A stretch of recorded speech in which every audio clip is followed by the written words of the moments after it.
Hey, I'm Marcus and I'm playing Crusader Kings 3.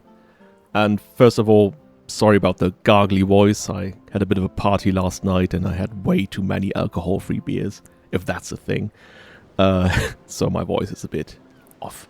Anyways, we're back in Croatia and we're currently hosting a hunt.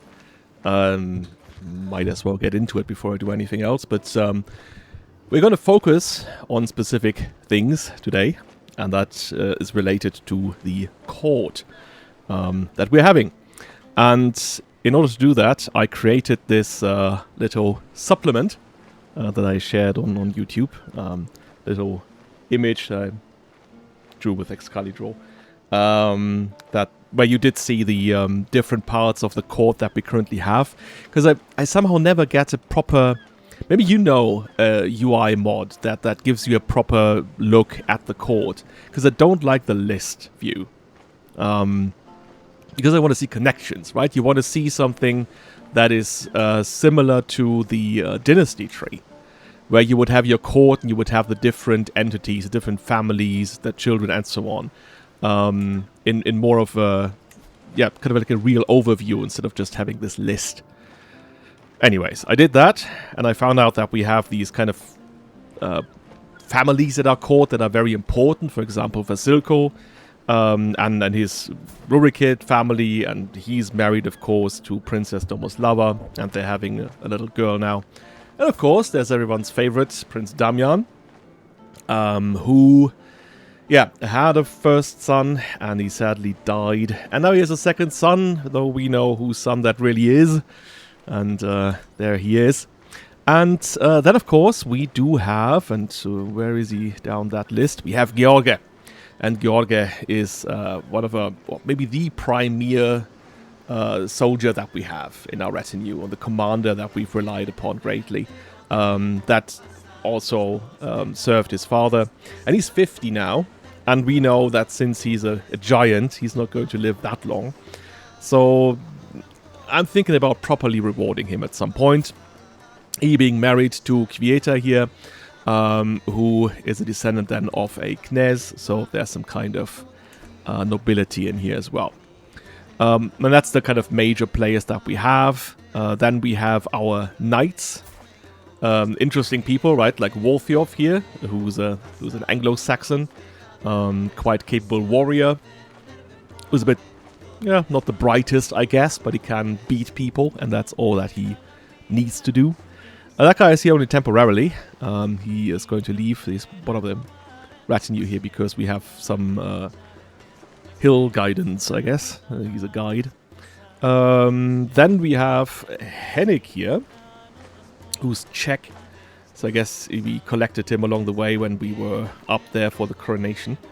Also highly capable warrior, already 61, but still in fine health apparently, so there he goes. Maybe we could grant him a marriage, because he certainly is in an age where he could think about marrying.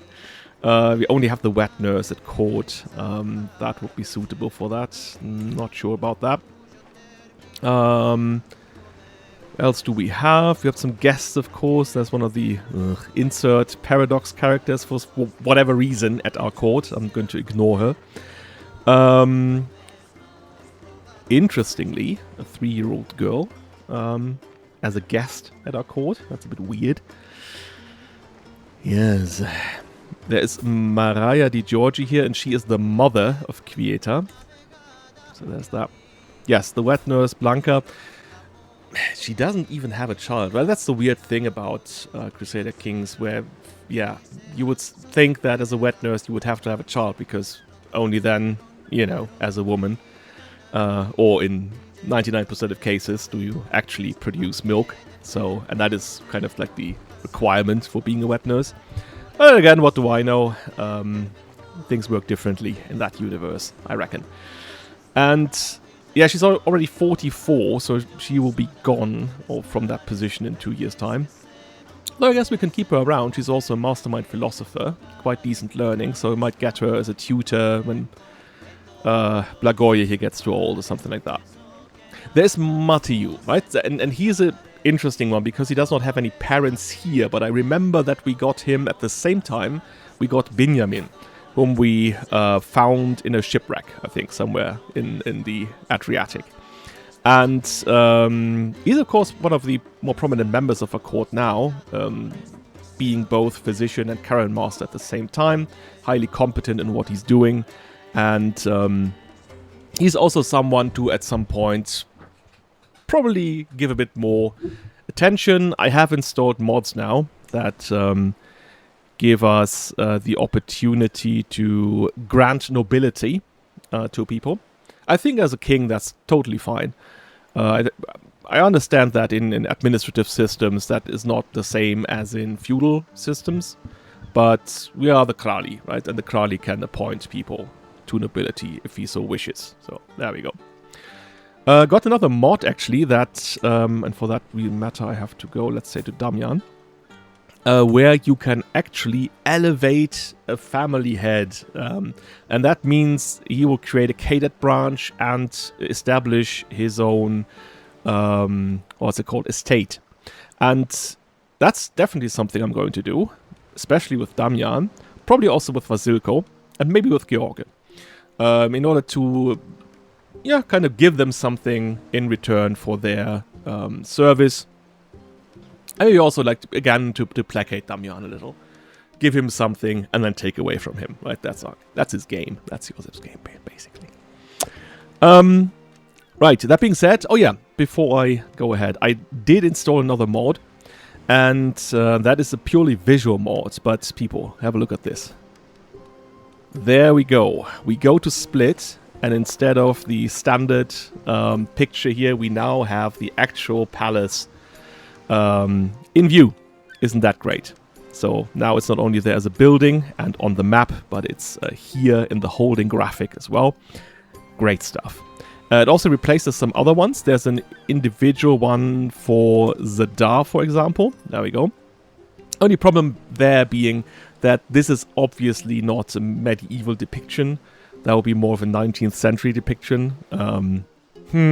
But I guess the walls and everything, that comes close to what that would have looked like in medieval days.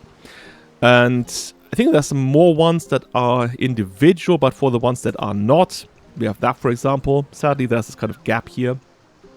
But again, that does look nice. That certainly looks evocative and a place we can imagine here. And there's also... Let me check. No, that's not an individual one. That is neither. Ragusa here does have an individual one as well.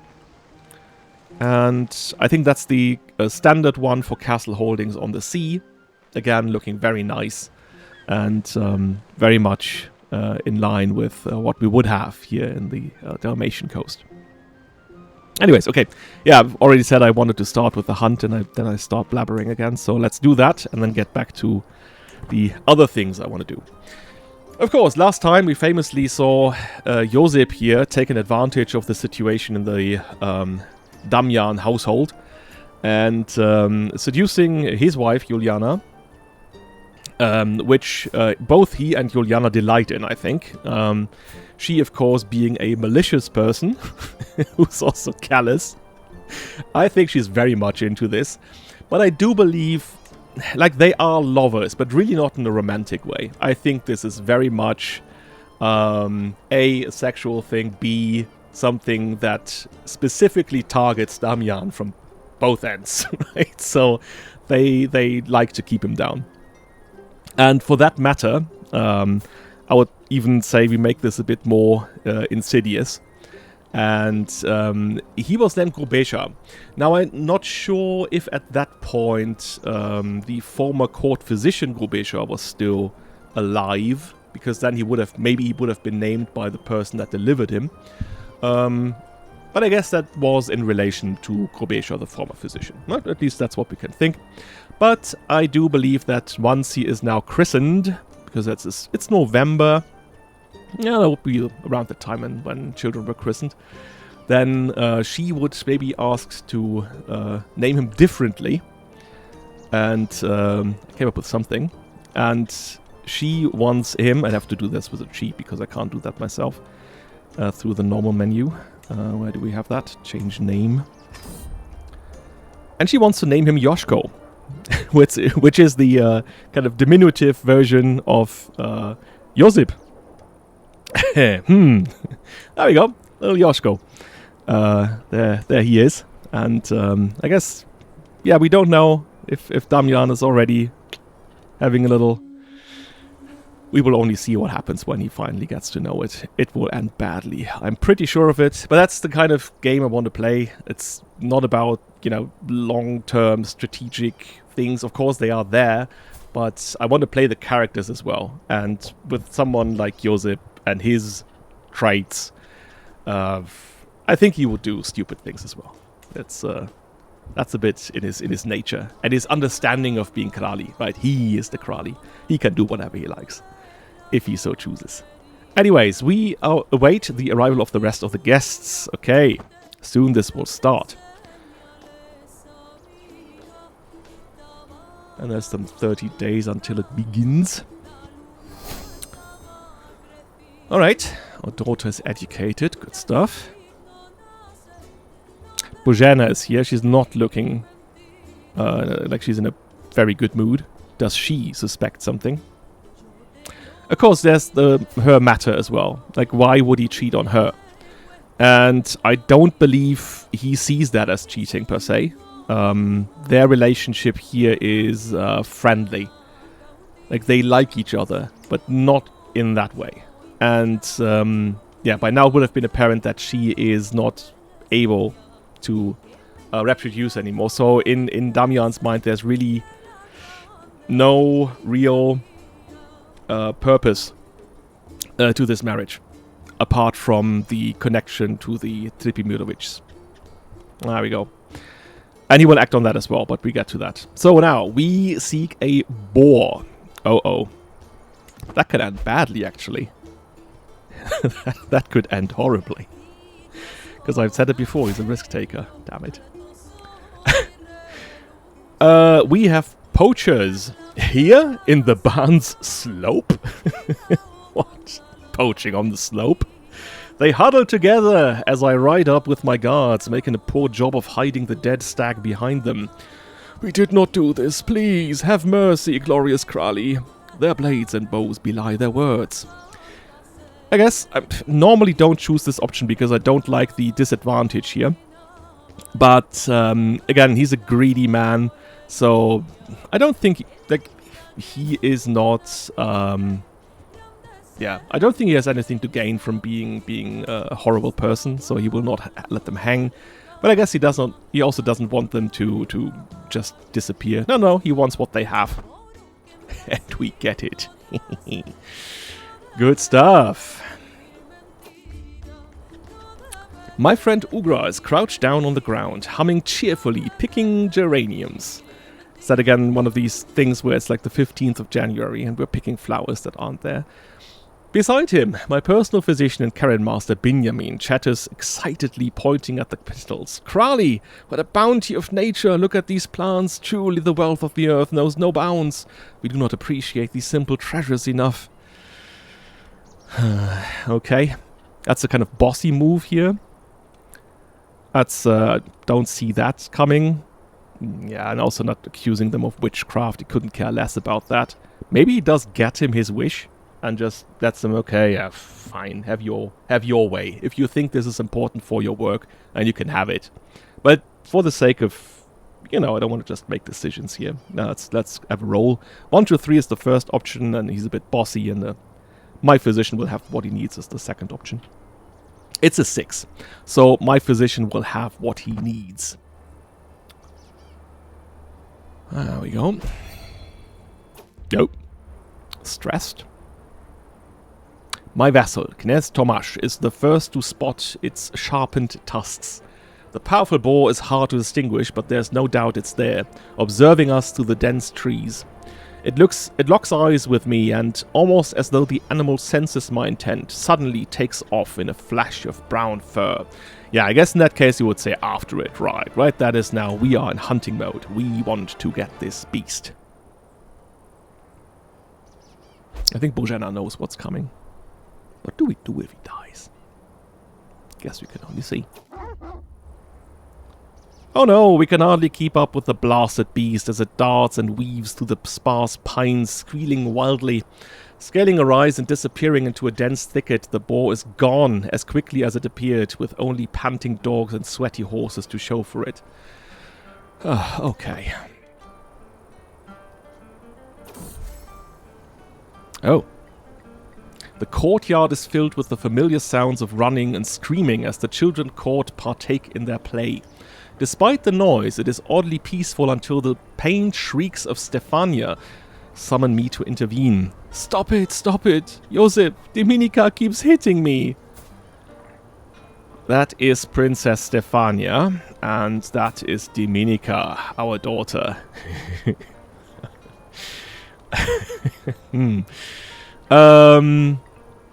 No, I think he thinks she's actually doing okay. She's a princess after all, she's his daughter, and she should learn how to rule over others by whatever means necessary. But I guess he could either say, hey, you should learn to defend yourself, girl, or just say that he doesn't care about it. That would be his... he doesn't have callous as a trait, right? I guess he is a bit callous, or goes into that direction. You know what? No, he will encourage her to defend herself. We take that option here. Yeah, there we are. Damjan is like, nah. Just, yeah, we leave it behind for now. Although, you know what? Let's pause here a second. Do we still have that option here? To say... make love? We can choose between both. I guess we will choose Juliana then in that case. That is at least something for him that's exciting. But he can't because he needs to wait. Okay. That counts for her as well. Still not sure why the option shows when I shouldn't have it. I don't know. Okay, so we're going back. Back from the mountains. While traversing the hilly terrain of Zaklumia, our party discovers a vibrant Kula. Alright, I think we had that before, right? A defensive tower unique to this region. That's the special greed option. Who built this, and more importantly, who paid for it? A tour, a competition. Nah. I guess he would inquire about what's all up with that. An imposing man is standing on the road ahead of us. I am Kolin of Kliuk. Kliutz? Kliutz, probably. I have bested dozens of men in combat, and honestly, all those fights were dull. So here I am, on this road, looking for someone better than me. Someone I can learn from. If you can best me in combat, I will become a valuable and loyal servant. And so on this day, I demand to meet one of you in a fair fight. Wow. Thing is, do we appreciate his cockiness? As we do see, he is a horrible fighter. He shouldn't be doing this. He's going to get beaten. Do we just send Damjan for him like a dog? There you go. Beat him. I guess he will follow us, right? I don't like this option because any of these really. Like the first one is just cruel, and the other ones are, okay, we beat him, but then we have to take him to our court, which I don't want to. But then again, maybe we're coming back from the hunt and we did not hunt anything, so he has a bit of a, like he couldn't even have his little moment with his lover. So yeah, okay, yeah, we're gonna beat him up. There you go, man. That's what you get. And I guess do I need this guy? Nah, he's just a bit of a softie. Don't like compassionate people. Or honest people, for that matter. That's just stupid. Where is that? There we go. I'm gonna let him go immediately. 150 prestige. Can we just... Does anyone here have a court that does not have enough people? She has only 8 courtiers. Would she like to have him?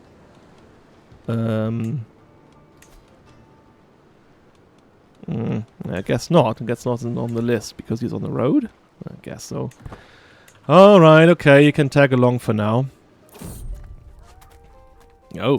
As we prepare to set off in the morning, I see my lover, Juliana, stand outside the camp, all alone. As I walk over to talk to her, I notice a change in the wind. A surprisingly warm breeze caresses my face for a moment, a noticeable change from the cold weather we've had recently. It is finally spring. Alright. Okay, so we take that as the option that he was looking for earlier.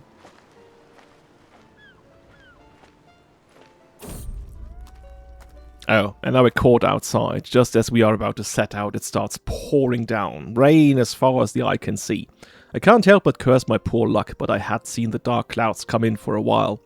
If we want to make our journey on time, we have to set out, but it is a risky journey with the weather being what it is. We are not in a rush here, so we can wait. Matiyahu has been educated. Nice one. The Basileus is granting titles, okay. Alright, so we are back at home. A Dalmatian Vulgar Tutor.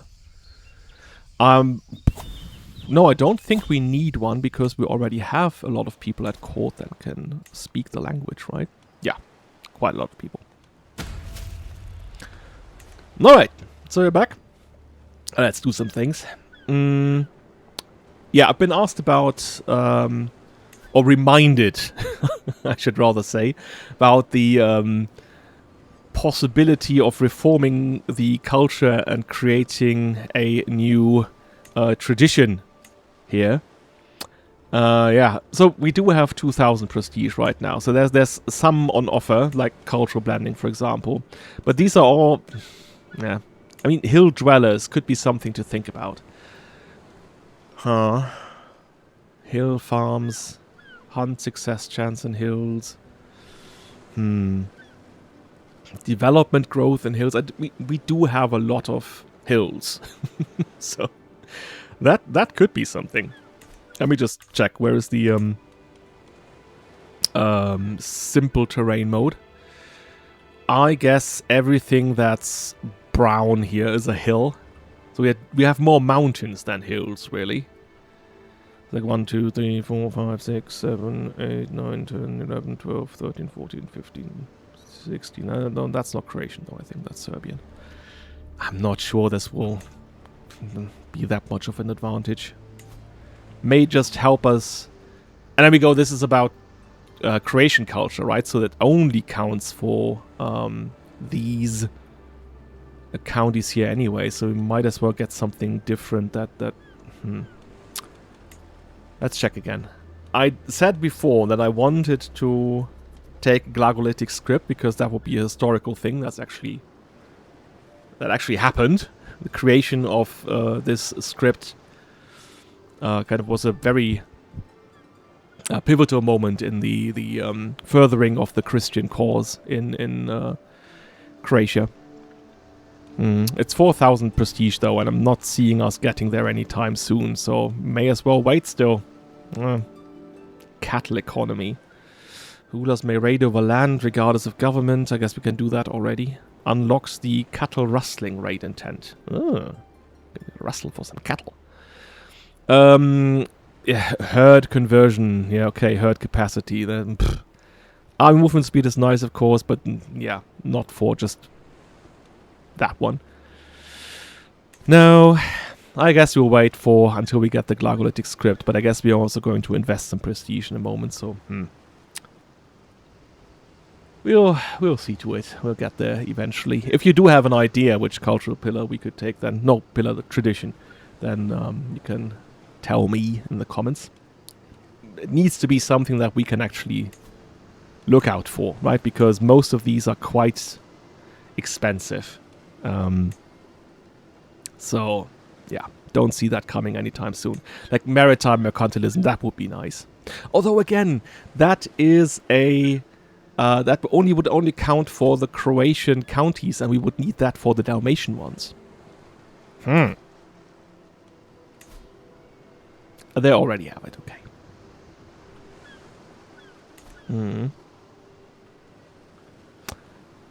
We'll get back to it. Alright, okay, so do some stuff at court. already got into the Damjan, Juliana, and Josip love triangle.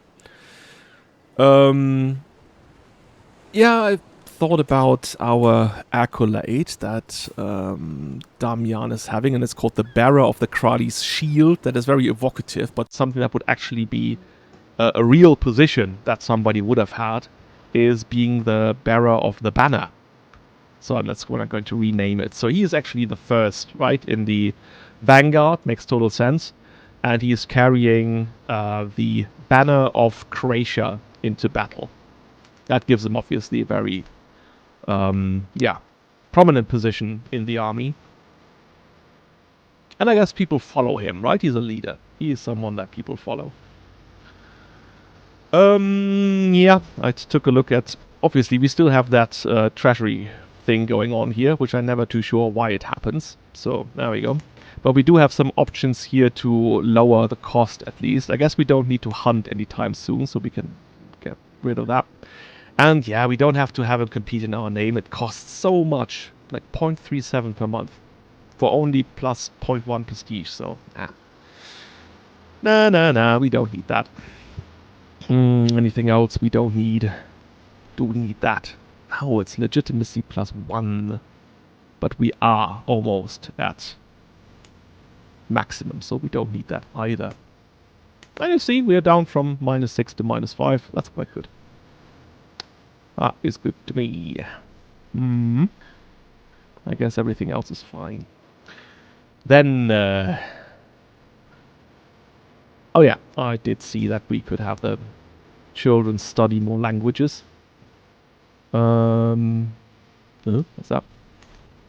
Oh yeah, I guess she is not at our court, right? Yeah, she's with our brother.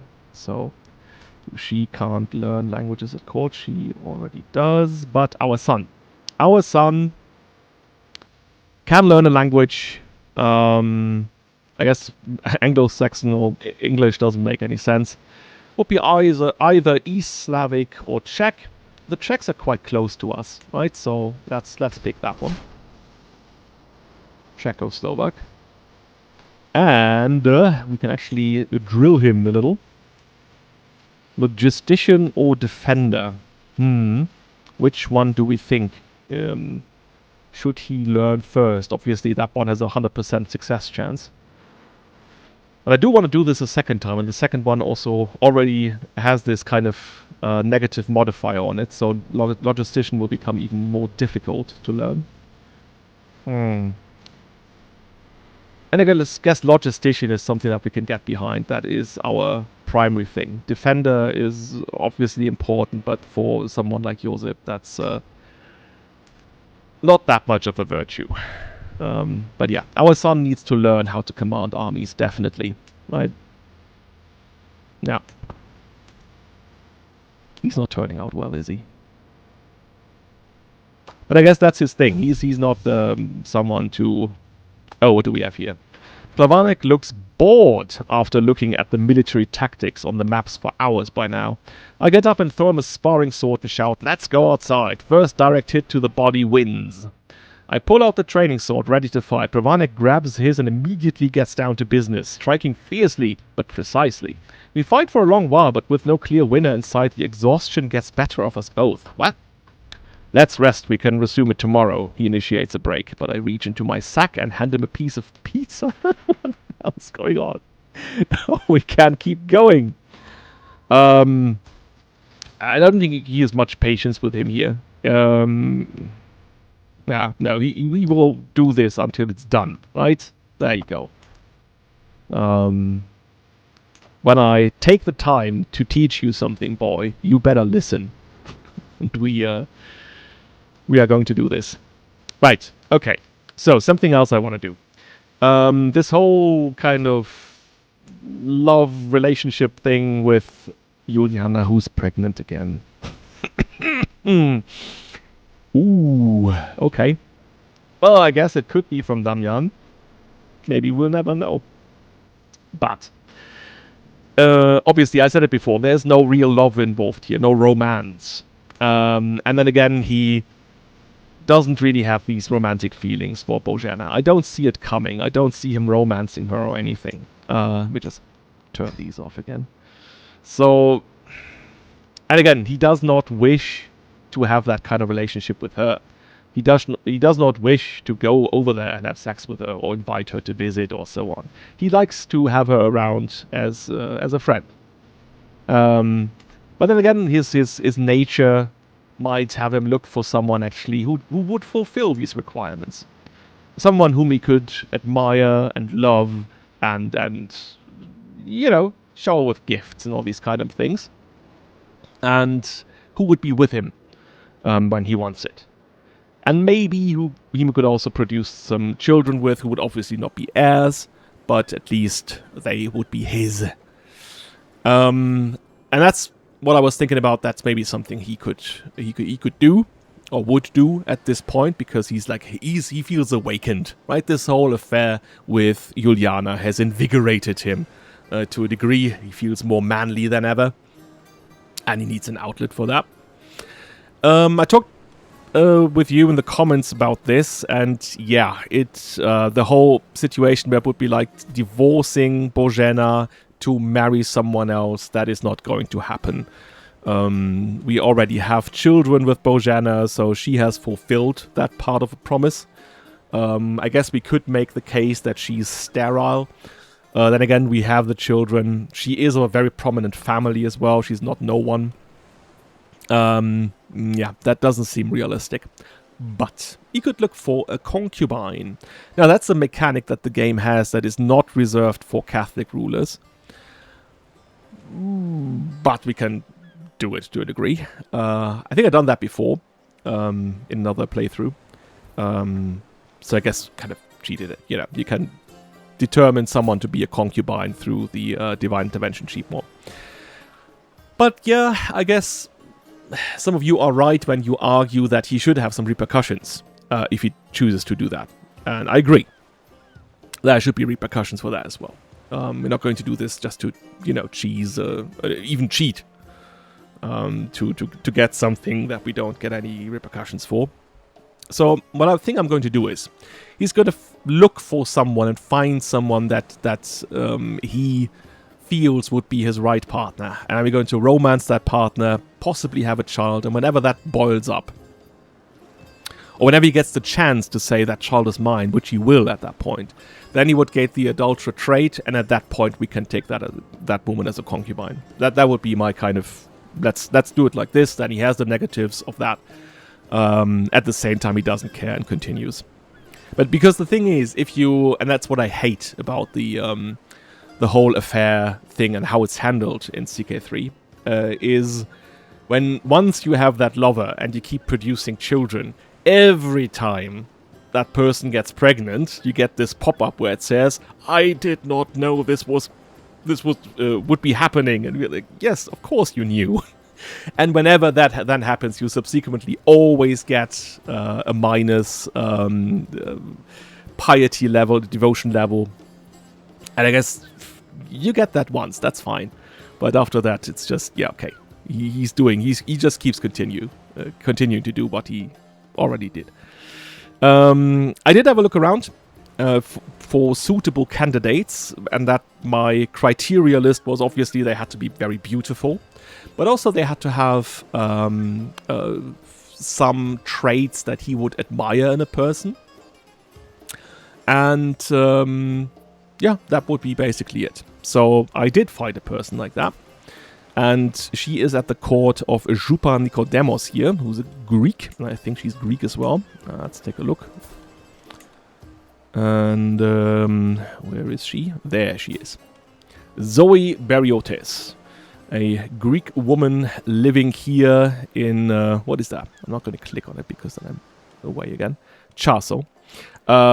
She is gregarious, just, brave, and honest. We got it before. He does not like the honesty too much, but I guess in people that are that should be serving him in a capacity, right? But I think as an ideal, as someone who is worth romancing, this honesty would relate to purity as well, right? She is gregarious. She can act around people. She is someone he can present at court. That can, he can hook under her, or she can hook under his arm, and then they can be like waving to the crowd and whatever. So yeah, I think that's a possibility. And then of course she's brave. He definitely likes that. She's just. He thinks that's amazing in the character. Yeah, I think he likes her, or he would like her, and he would specifically have scouted her probably, right? Now, yeah, he's going to romance her. Let's start that scheme. So what is he going to do? I think the way he's approaching this, especially considering that he knows she's like a brave person, is to impress her by winning a sparring match. There we go. I recruit one of my most senior soldiers and set out for Charso. We practice our routine after each day's ride. Once we arrive, we begin to spar in the main courtyard. A crowd gathers, and their cheers soon draw none other than the gallant Zoe. The soldier fights valiantly, but I disarm him with a final flawless thrust. I kneel before Zoe and declare my noble intentions. I dedicate this victory to you, Zoe. Bringing you honor is my only desire. My sweetness is speechless, but clearly flattered. Why else would she be smiling thusly? And I do see that this is not going to work. She won't resist my charms for too long. Maybe she will. Why is it only a 5% chance? She does not want to be seduced. Okay. I guess he's going to do that anyway. That's not about... yeah. He is going to try his damnedest. And I think one of the things he's going to do is send her a gift. You have a lot of things to give someone. Maybe the bottle of maraschino. Yeah, we have a bit of booze.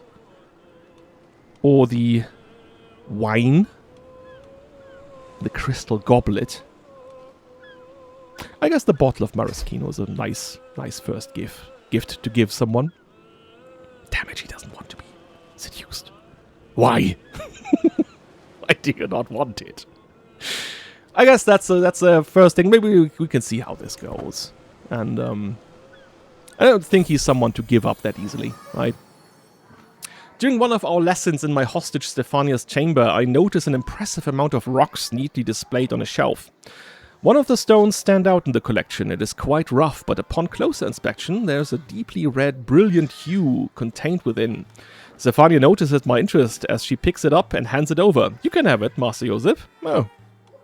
Thank you. He's not going to turn down a gift.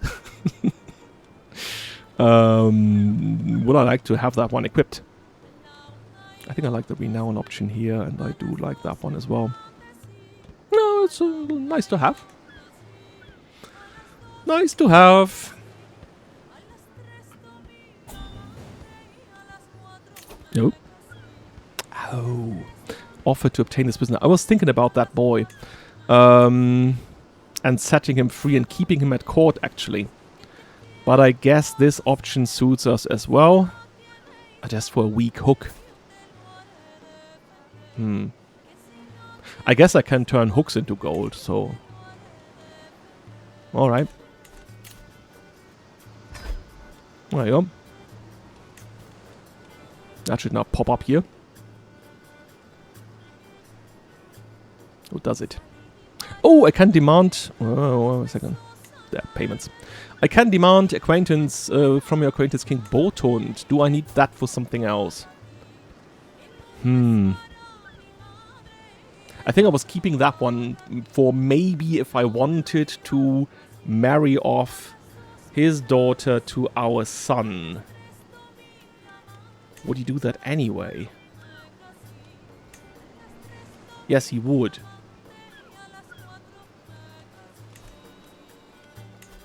Yeah, I guess we're greedy. Just take it. And from her. There you go. We like to have our money. Yeah. Alright. I mean, you know, the whole percentage thing here, of course he doesn't know that. Maybe he does sense that she is reserved in a manner, but he would obviously be a little bit arrogant about this as well. Like, you can be arrogant without having a trade. He is the Kralj. Why would anyone deny him? That's a ridiculous concept. Blagoje brought my son Pravanek to the market today. Pravanek was to hand out alms to the poor and needy. Why would he do that? To learn about charity and a ruler's plight to the less fortunate. The implacable child gave something to everyone, Blagoje says, probably like with a bright smile. And when the purse ran dry, he insisted that we'd go and get another. Very selfless, maybe even excessively so. But nah, it's a good thing for a Christian ruler, right? It seems that little Pravanek has a very big heart. I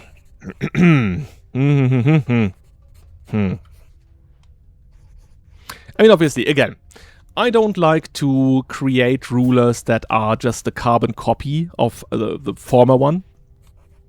And I think his choice, obviously, would be to say, yeah, something like that. What? Those poor sods are beneath you. You shouldn't do that. Instead, you should keep your gold, right? Or you should get more of it. I mean, that being said, I did say that Josip is not particularly miserly. He's just greedy. He wants to have things, but he can also give things. So that's not a big problem. I think I'm talking myself out of it. Yeah, this would be interesting, right? That is actually kind of like the proper opposite of him. Being a generous guy. I mean, these are all different in a matter of way. Should I roll for that? Maybe? I will just roll for it. It's a 1, so we do end up with him being generous. Right. And I guess that is a message to get that Josip can get behind in the end. He would probably give to the poor as well. Would also take away from them, but he would also give to them.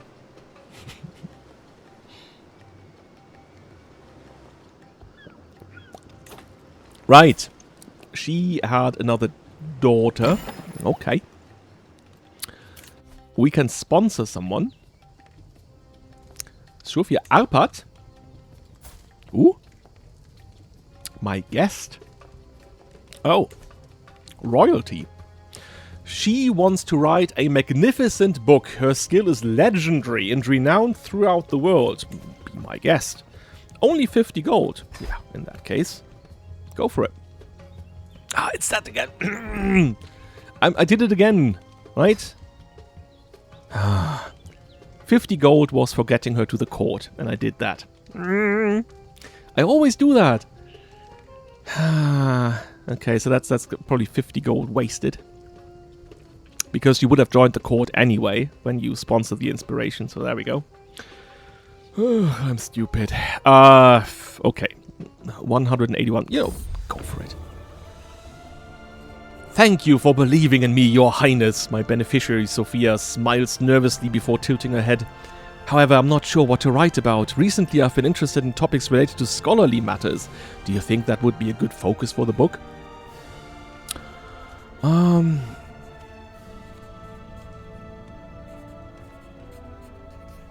I guess I would be rather into one of these options here. That is the same thing. Hunt and game sounds funny and interesting, and stewardship as well. Let's just roll the die for that one. It's a 1, so we go for stewardship. Instructional book on how to keep the realm's purse tight. Ugh, damn it. 50 gold wasted. Why does the game even give you the option? That's cruel. Anyway, okay. Yeah, we figured out I don't want to pardon her nor imprison her, so we just have to bear with it, that it's there all the time. But she is a fornicator. I guess we couldn't care less about it. She didn't do that at our court or anything, so yeah.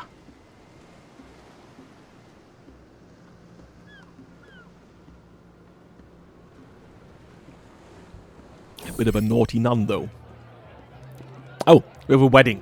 I've been informed of the goings-on at the wedding of my vassal Ban Dobroslav of Duklia and Banika Ladika. Banika Ladika. Oh. Oh.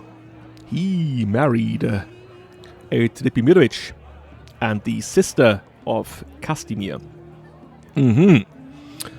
They may be little more than strangers, that's fine. Yeah, may God bless their union.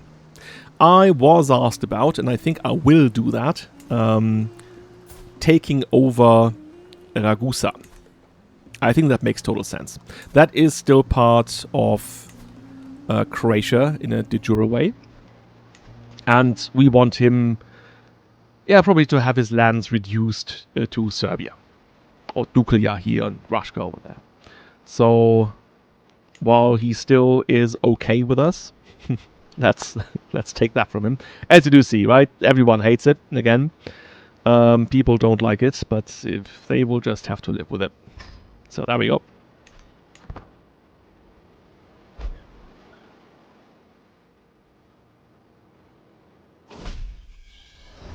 Oh, and we have a motto. I can hear my beneficiary Sophia muttering to herself from across the hall. I need something great, something epic to make my creation stand out from the uninspired masses. But what? Just what? When her spirited eyes meet mine, she breaks out into a huge smile and waves to me. Highness, what an amazing idea! Just perfect! What do you think of adding your family's motto to your commission? Oh yeah, I'll write that in the first page of the book. Yeah, that sounds lovely. Right. I think it unjust. Duly noted. We hear you. And then, of course, I can create the Banovina of Dubrovnik. Oh, things are happening. Ooh! Oh, no. I think... Did I do that? Oh, this is all very interesting. Let's get into it. Okay, so first of all, after we took Ragusa away from him, Dobroslav here had a... Yeah, I guess he drank away his sorrows. He was like, I was so good to this man. I never did anything against him, even though all my family hate him. And now why is he taking away things from me? So he had a beer too many. Not alcohol-free. And that kind of did it for him, I guess. Yep, he drank himself to death. Oh dear. And I guess his daughters are taken to the bottle now as well. Okay. Right. she was like, finally, I had found a husband. And then that horrible man came along and took his lands away, and then he drank himself to death. Poor Dobroslav here. I mean, he was not poor. We gave him so much. Much more than he was actually having normally. He ended up being this little Jupan here, I think upset. And then we pressed his claim, all these lands here, and allowed him to be a ban. So he isn't anymore. Instead, we have Ban Stjepan Zvonimirović of Duklja, a Trpimirović, which is something to keep in mind. He is married to, I think, the firstborn daughter of Dobroslav, that is Liaka. So that makes sense. But we do have to keep in mind here, right? That's more power for the Trpimirović. We inherited very bad treasury, apparently. Well, I guess there's not much to be had here, right? That's not our problem, though. He can do with it whatever he likes. Stjepan has a son. Does he have children? Daughter. Okay. Alright. Very sorry about that. Can we now make... Yes, we can. He is trying to romance Zoe. But I guess he would not bring these things together. Like, he doesn't have to be pure in order to try to seduce her. Yeah, come on. I find my lover Juliana waiting for me. She stares at me, her eyes burning with lust, and her beauty makes me tremble with desire. There we go. Lying with her. Does she have another child? Yes. A daughter. Franika. Joško Vranica. We don't know if she is ours. Although I guess. But maybe that's something he doesn't even want to know. Anyways, it's sad that that is going nowhere, sadly. I think that would have been perfect. Oh! Instead, we are invited to a hunt by Radovan. And of course, we are going to join it. There we are. We do have some time, actually. So maybe we're going to have a visit in Pula. That is 5%. Well, I guess we don't have to go through that one here. What's happening here anyway? Why is that a no-go area, apparently? We don't need a mountaineer. We do need a mountaineer. Or we could go around it very cleverly. Yep. But I guess we have to go through the mountains at some point again. Yeah. No, okay. We do get the mountaineer. That's fine. Do we also get the captain's 5% danger? He doesn't care for a bit of danger, does he? Do we need something else? Bring medical equipment. That could always happen, right? Nah, just do it. Why is all right. A popular opinion of -50. That's not good. All right. I hope it goes well.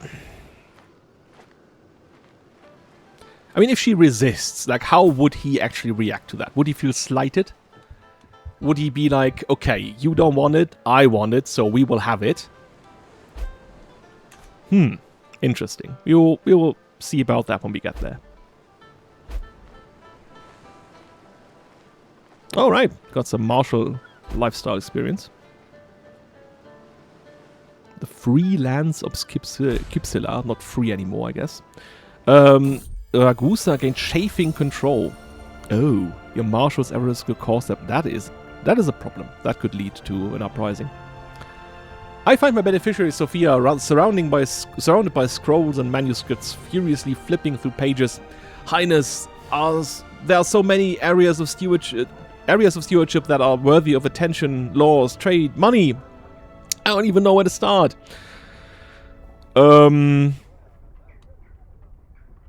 Yeah, I wanted to say money, but both of these things are not really going into the money direction, so I guess we take the other option here, because that's preferential anyway.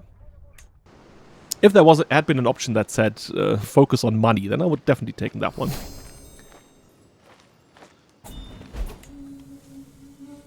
Ah. Someone else wants to have one of our prisoners. 22 gold for that guy. Definitely. Alright, here we are. Who else is here?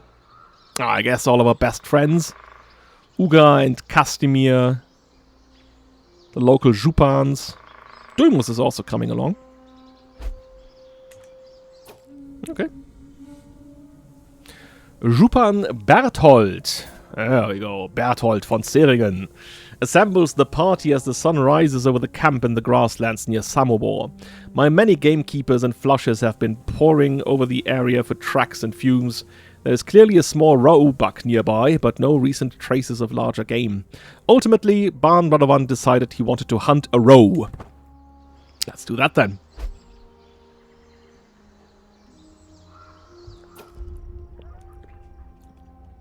The noise of the others has faded as my acquaintance Prohor and I stalk up on the row.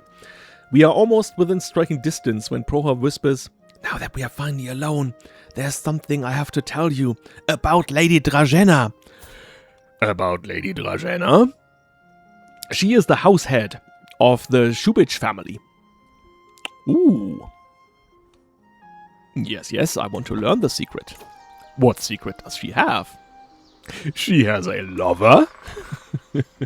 Ooh, juicy.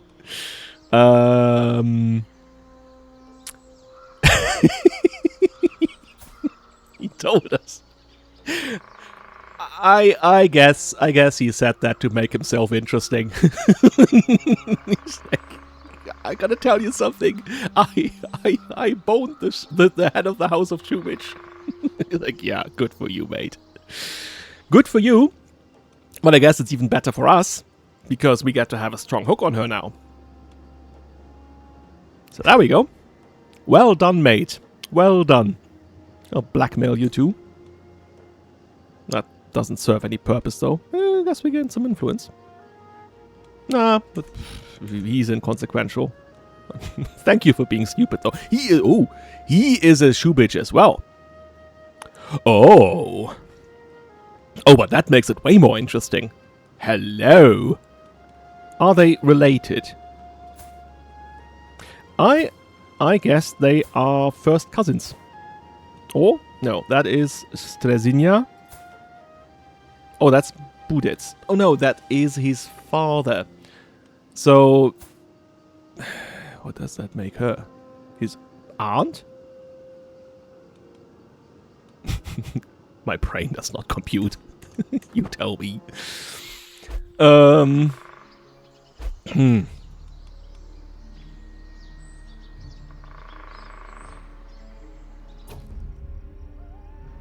I can unlock a perk. Ah, domain taxes. And we can use the sell titles decision. That is a great one for a greedy character. I'm definitely going to use that one. We can demand payment from her. I guess for now that's sufficient. He's like a mafia boss, is he? He's coming around to her estate and be like, that's a fine, nice estate you have here. Too bad if something was to happen to it. As he knocks over a vase. Yeah, come on, pay up. That's a strong hook, so it's coming back. Right, that's the we have not wasted it here. Even though it only showed a weak hook here in the graphic. Anything else I need to do here? No. We can go back. Ban Radovan's huntsmen have pointed out a secluded clearing downwind of the beast's covert. A perfect place to form our bowline and await the road driven thither by the hound teams. Our host thinks for a moment before scoffing. I came for a real hunt. We will hunt by force, not stealth. Yes. That's a good one. That's a good one, Radovan. Oh, they're insulting each other. I guess there's still some bad feelings going on. I said before that the whole affair where Castimir's father, the late Kralj Stjepan, and the way he died might have been related to this ongoing struggle within the Trpimirović family. And Radovan would have been on the other side of that. Podrinja is converted to Catholicism. Ah, that is actually good. Good one. Blagoje. He's doing his thing. Look at us with the spears. And I have the dagger. Oh, damn thing is gone. Oh well, that was an interesting enough event. If only for learning the guy that was boasting. You know what I did. I'm banging me own aunt. Like, okay. Oh, thanks for telling me, buddy.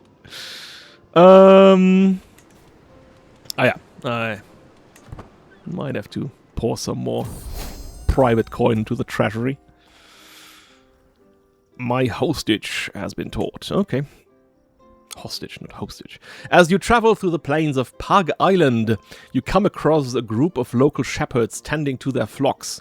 The island is known for its unique cheese made from the milk of sheep that graze on the aromatic wild herbs that grow here. Mirosh, a weathered but jovial shepherd, approaches you and your party with a large wheel of cheese. He insists that you must try it, claiming it's the best cheese in all of Croatia. Accepting could lead to a pleasant culinary experience, but refusal might offend the locals. I'm not refusing gifts. Yeah. Thank you. Thanks for the cheese. There we go. Oh, it's another health boon thing. There's something to equip whenever we feel like we're going to die any minute.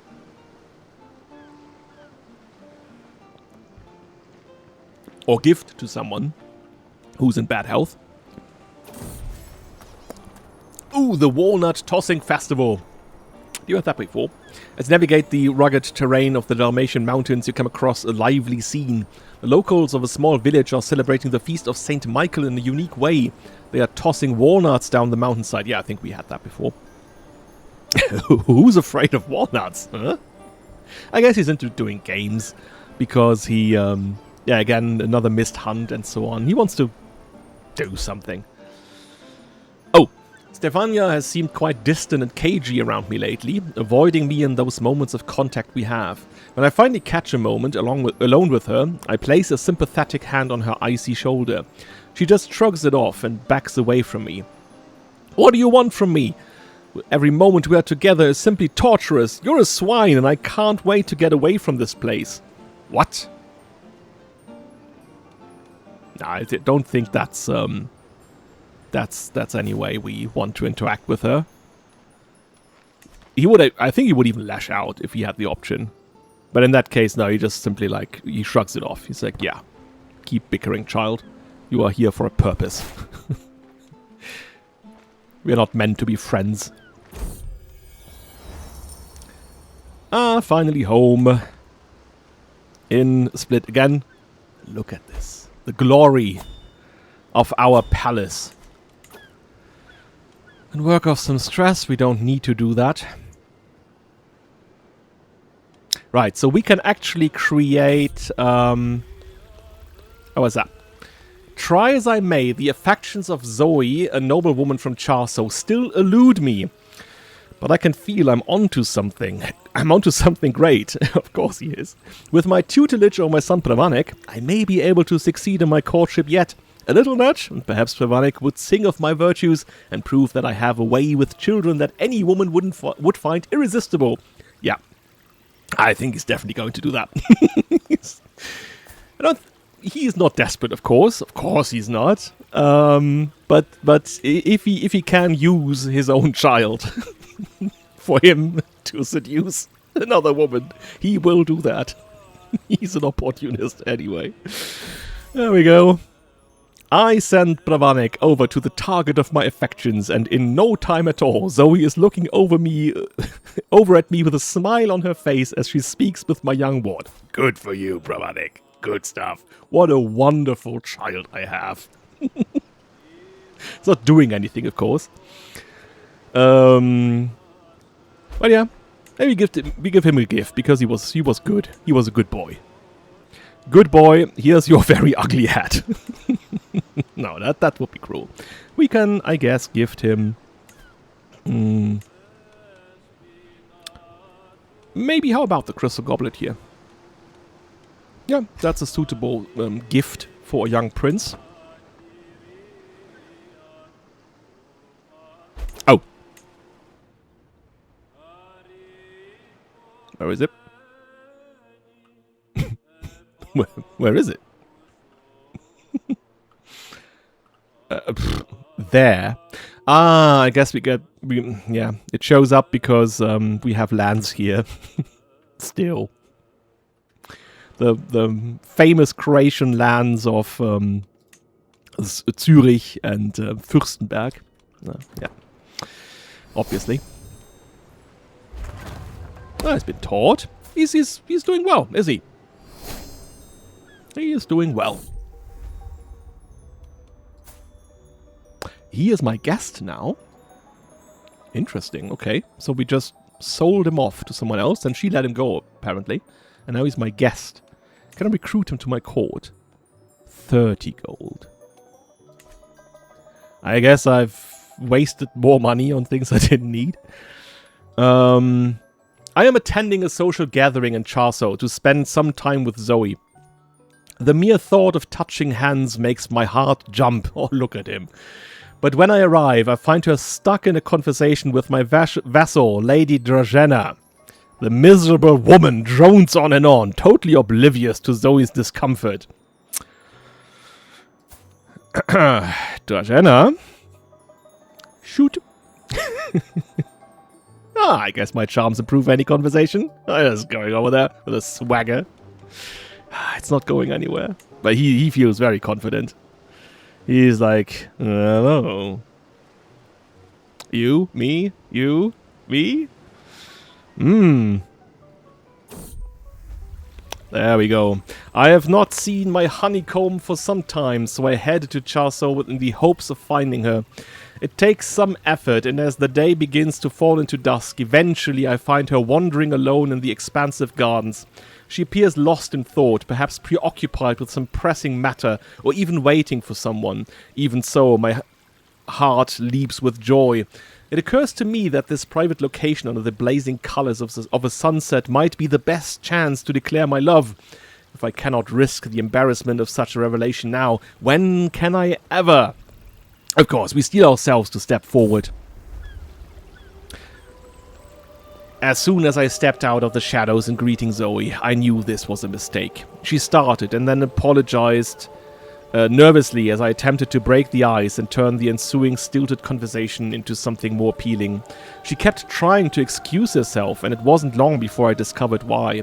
From out of the shadows, one of the servants appeared. The young man approached us cautiously, clearly out of his depth. And while I initially resented this intrusion, I quickly discerned from the glances between the servant and Zoe that she had been waiting here to meet him, and not me. Whatever matter she might have to discuss with the servant, I have no idea, but it was obviously important, and I was the unwelcome intruder. Finally, I could bear the tension no longer. I politely excused myself, retreating back into the shadowy gardens, and Zoe was relieved to see me go. I haven't seen her since, and that's probably for the best. Oh dear. Oh, he made a fool of himself. He does not like that. A Kralj is not making a fool of himself. You are getting pinned, lady. You are being pinned. You're getting watched. He made a fool of himself with that woman. And I guess we can get behind it, right? She obviously noticed his affection. Maybe she did like it, but at the same time she is looking for a husband. Not for being a concubine to a king. That is probably her thing, right? Being just and honest and so on. So I think what he's taken away from this is that in order to find someone for that position, he has to look for someone that is corruptible. So she wasn't corruptible. Not at all. I made a fool of myself. No, that stings. That one really hurts. Do we give up, though? And that's the question. Do we give up? But what else can we do?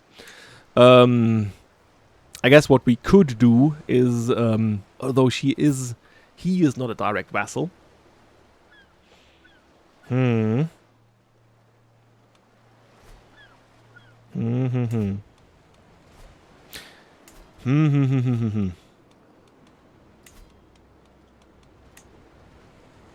Can't befriend her either.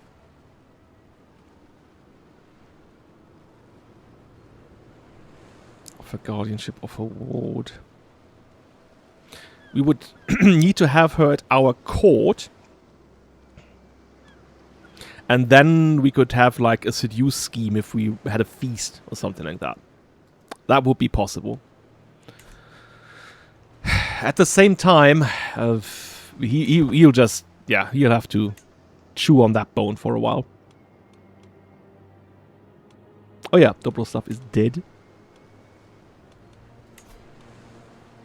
Then we pin him instead. We do have enough money, actually, to create a title. We'll get back to that in a moment. My writer, Sophia, brings a man before me, all smiles and praise. This is Trpimir, a respected scholar in my circles. The man bows and manages to look both pleased and bashful all at once. Please, no need for that. I am here to lend you my service, Highness, if it pleases you. Okay. Uh-huh. I guess he is capable. Mastermind philosopher. Wise man. Learning. But I guess it's all about the book, right? And now we want to have a really good book. Yes, assist her. I don't mind. Throw money at it.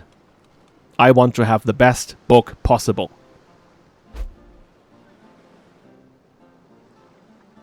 Ah. He has come of age. Okay.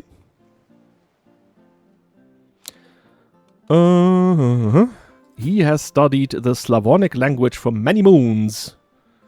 Oh, I guess that's good for him.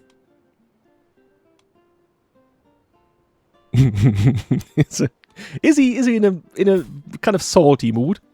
I guess. I'm gonna roll for that one. It's a 4. So he's like, stupid idiot. Oh, thanks for telling me, you no one. Oh yeah. Our fermenting vats have been built. Good stuff. I guess we can't create a title now. And we need to put more money in the bank.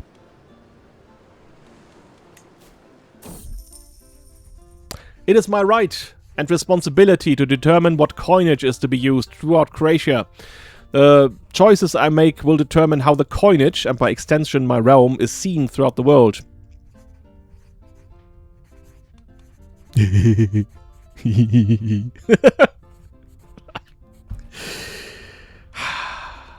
I mean, I don't have to choose the greedy option all the time.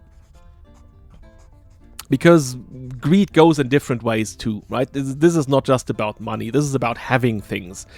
And having this kind of admiration from the people. His own visage on a gold coin. I think that's more important to him than right? Getting money out of this. I mean, this would be nice, right? Very nice to have. Not only for the gold, but also for the development growth. At the same time, I do think that is important for him. He wants to be seen as a great Kralj. We had that before, right? He still needs this kind of legitimacy. And how to better have legitimacy than to have this great coin that now prominently features him. So I'm inclined to take that one.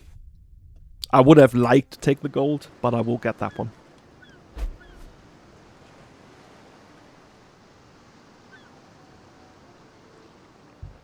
You know, at a time where we don't have newspapers or the internet for that matter, no television, no radio. Really, one of the only things you have to propagate yourself is through coinage. It's one of the most important pieces of media, not only as a currency but also as like to communicate who you are, who you want to be seen as. More importantly.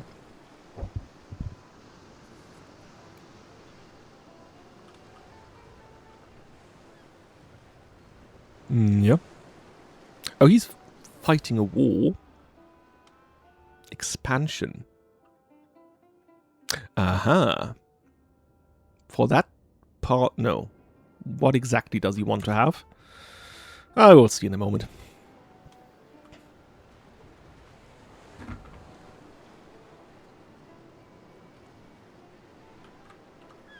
What's the time? Okay.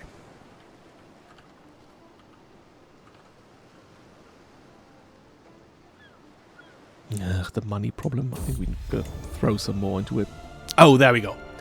My Kralj. My beneficiary Sofia smiles and gestures me over with ink-stained hands. My book, my masterpiece is finished. Behold. An opulent tome that shows a modest understanding of stewardship. What? Modest? As it touches upon subjects such as tax collection.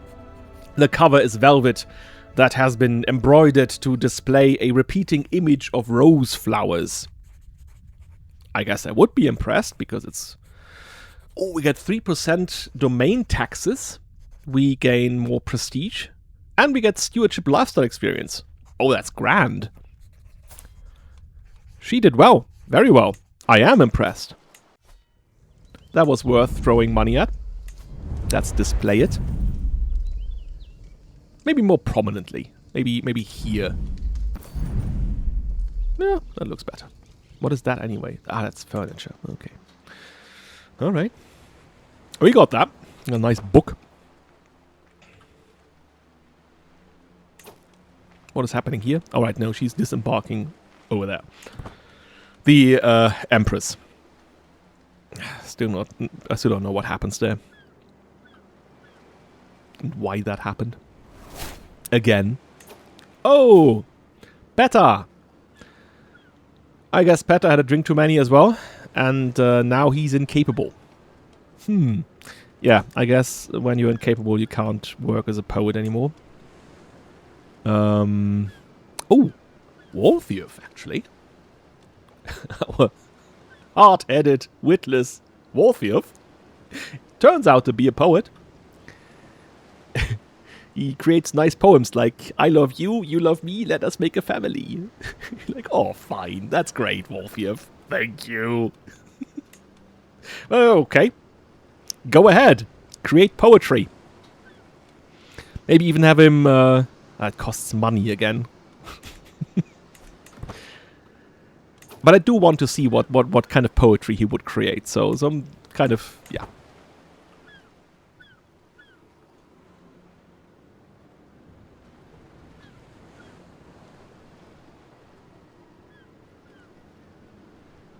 Cheep, cheep. Oh. For months, line Prince Archbishop Xil's bishop has been digging up spurious contracts and fabricated histories. Now, Prince Archbishop Xil dares act as if it all amounts to a legitimate claim on the Jupanir of Kralj. No. Does he have no shame at all? Line. Bishop Line Fueles of Friuli. Right. I guess there's nothing he can do with that. Right, no, that's cute. Right. With us 150 guys. He's not going to do anything with that, so good luck, mate. By the way, oh, gone. Not a guest anymore. That... oh no, there he is. He's actually someone we can get behind. I like the boy.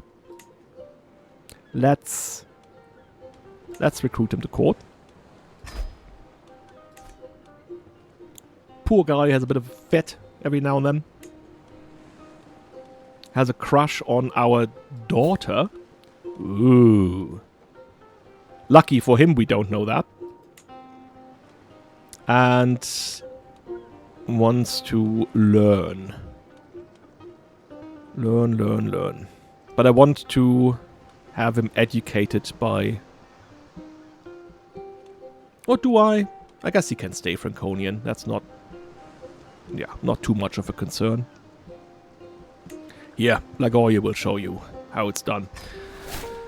And then we see, he does have a claim still on Laibach. Always nice to have kids with claims around. You can use them for something. So there we go. Welcome to court, Reingard. I want to learn his language. That might actually be something I want to do. Because we communicate with the Germans. So, yep. Oh. I have been appointed as governor to the Posiad of Hawa. Ah, right, that's where the, our former poet, just died, I guess. Alright. That's okay. I'll take it. Alright, yeah. Drinking himself to death. Seems to be a recurring issue. He inherited something. Did he win the war as well? No. Ah, he's fighting over here. Oh, interesting. That is interesting, actually. Okay. Expanding in that direction. Okay. Do we need a wet nurse? I guess we still have children, and there probably are some other children at court. And the wet nurse thing, you know, isn't just for babies. It also counts for older children. So, let's look for another wet nurse. And when it comes to her... would she be... There you go. Yeah, I'd say that we could think about keeping her. Although I guess we have better... Like, Sophia, I definitely want to keep her around. When it comes to her, I would actually... Oh, she's not Catholic. Let me demand the conversion. And we will send her to a monastery. Ah! The order is restored in Ragusa. Very good. There you go. Right. Order restored. Then, what do you do next? Do we want to restore order in places that are not our direct? What else would he do then? Oh, look at him wearing a fancy hat. Going to Santiago de Compostela. Or somewhere else, but you would only wear that kind of, you know, what is clam? Mussel? Anyway, you only would wear that if you went to Santiago. What was I about to do here? Damn it. My ADHD is on full display. I will only see that in hindsight. Oh! I have another bottle of maraschino. Creator Knes Peta. Alright. That was the last. He drank himself to death, and now we inherited his alcohol. Okay. Yeah, I guess the question was, where do I want to send him next? And yeah, I think I will have him look to see to it that the parts of our realm that are in poor control will be stabilized, because in the end that kind of is good for us as well.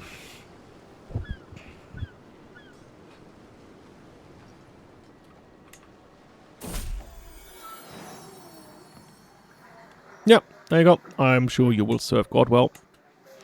With a mind to provide the best of care to our children, I've had my functionaries seek out able women for the role of wet nurse. Okay, there's her, and there's her. And she is good, and she is poor. So I guess we'll take her. 65! And I get stress on top. Jesus Christ. I guess. Every time I get to the point where I could think about creating a title, I can't. Huh. Oh, it's only 125. Oh, yeah, okay, I'm not a feudal ruler. I actually get that. I get that more cheaply. Okay. So the thought was to let go of our duchy, of our Banovina, of Zahumlia, and give that maybe to Duimus, which we can do. The only problem then is that our wife Bojana would not be our direct vassal anymore, but at this point in time, does he care about that too much? I don't think he does. So I guess that makes sense. We can allow him to be the Ban of Zahumlia. There we go. And then, what am I doing here?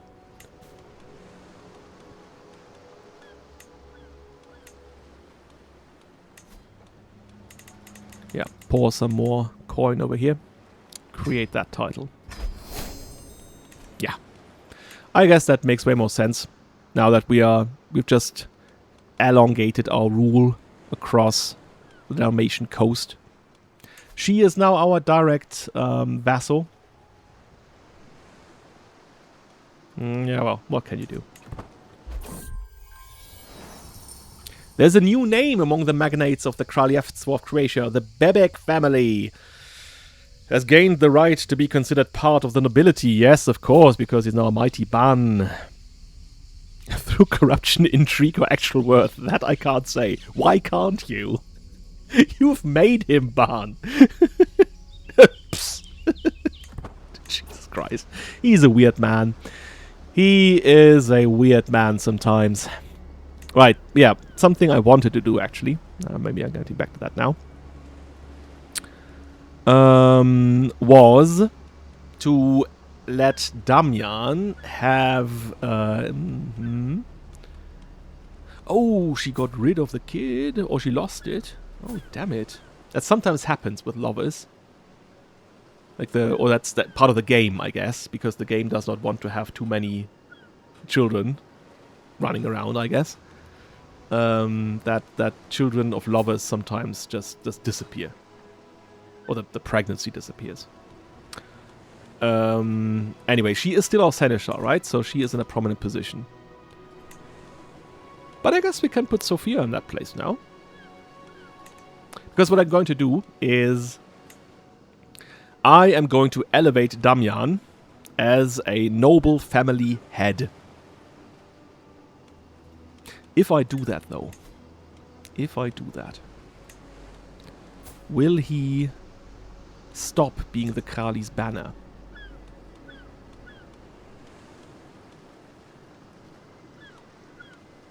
Oh, that's a big question. I guess at the end of the day, we only created this position for him. And we don't... doesn't matter that much. Alright, by the way, we can put these... doesn't do anything. We only created that position for him, and we might as well find someone else who can take over if he does not do it anymore. Yeah, I guess he will stop being that. Shouldn't keep me from doing this, because I really want to do this. This would just reflect his prominent position. Something he would want to have, and that we are going to... No, we're not grant him an appointment, damn it. That's not what I want to do. But elevate him as a noble family head. Which I can't because... There we go. He becomes the head of a new noble family. He becomes the vassal. He will gain prestige, influence, and part of the gold costs. And he gains some opinion of me. There we go. Also get a weak hook on him. That is nice. And Peng. Yes, he's no longer the personal champion, no longer master of the hunt, and she is no longer seneschal. All of these things are true, but now he's Lord Damjan. Guess I could rename that in the mod as well. Call him Knez, maybe. And she is Lady Juliana. So she's also not at court anymore, right? So she's now at his court. I guess this is all fine. This is like compartmentalizing. He does not want her maybe around all the time. He is aware of what they did, and since he does not romantically love her, maybe this wears out at some point, and he's like, yeah, okay, we've done that, been there, done that. We don't need to do that anymore. So yeah, he is now a proper house head of his own house. It's called Horst Gorjansk. I don't think that's suitable. Oh, I need to copy the C somewhere. Because it's not on my keyboard layout. There we are. Copy that. And then go back to him. Where is he now? Oh, let's get him through here. And back to his house. And then we call that one Damjanović. Right? Never envious, always industrious. Good for you, Damjan. He wouldn't do something like that. He wouldn't seduce the wife of his friend. Right. Maybe think about creating a different coat of arms for him as well. Maybe something closer to the original Trpimirović design, but maybe different in a way. Maybe putting a crown in there instead of the star. Something like that, right? So it's something that he would say reminds himself of his status. Well, good for him. Now he has a noble family. And look at that. Look who's here. Aww, the Pope is giving us money. We'll gladly take it. We'll gladly take it from you. That's good. I can demand some payment from him. I'm not sure if I want that now. Maybe there's something else you can get from him in the future.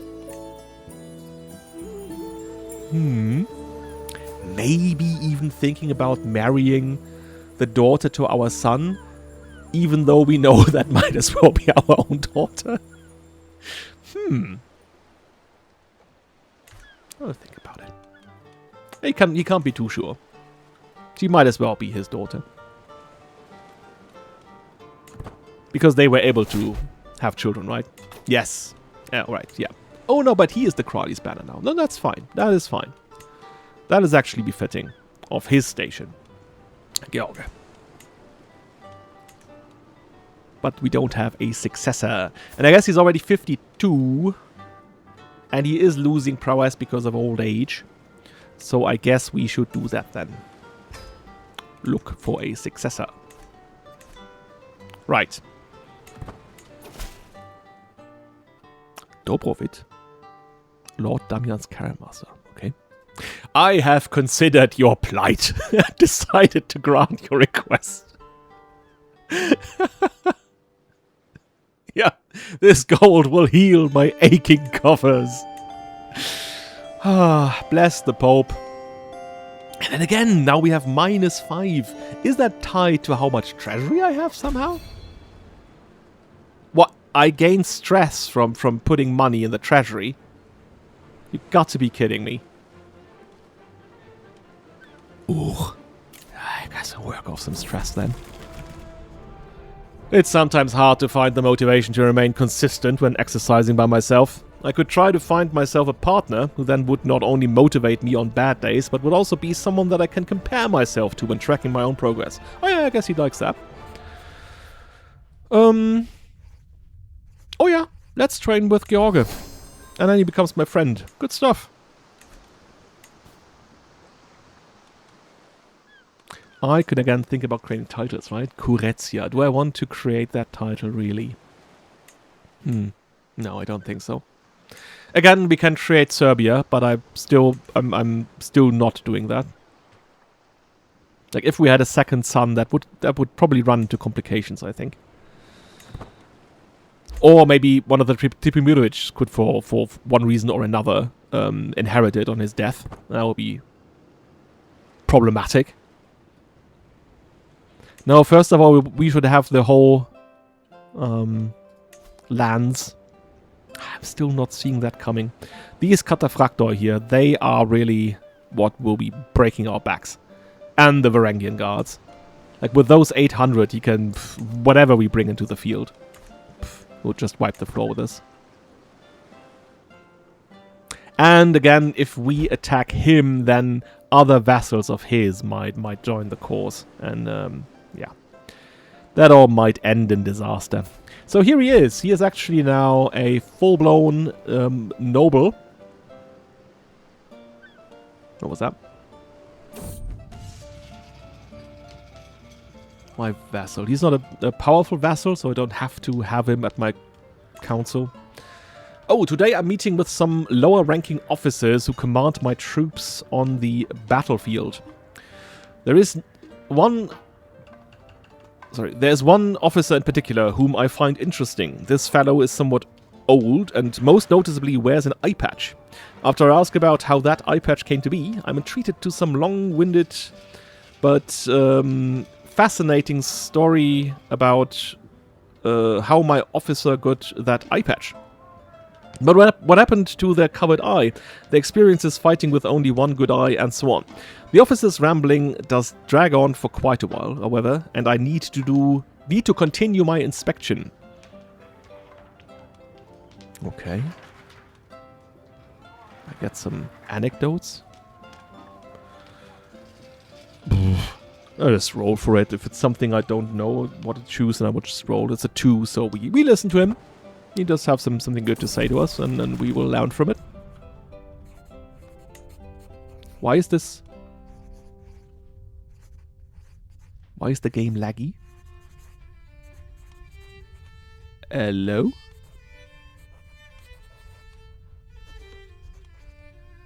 Oh, this is weird. Maybe it's because of the event here. Female mediation. Not going to read it out now because this is weird. I just picked an offer here. And yeah, okay, it's... Okay. Is that one of the other mods that I added recently that added some events?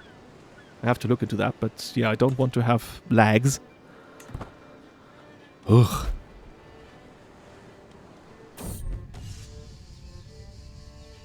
Oh, the call of danger. Reports of a dangerous beast prowling my lands have arrived. My courtiers insist I send hunters that a Kralj shouldn't risk himself on such matters. What? I shall hunt this beast myself. I'm a great hunter.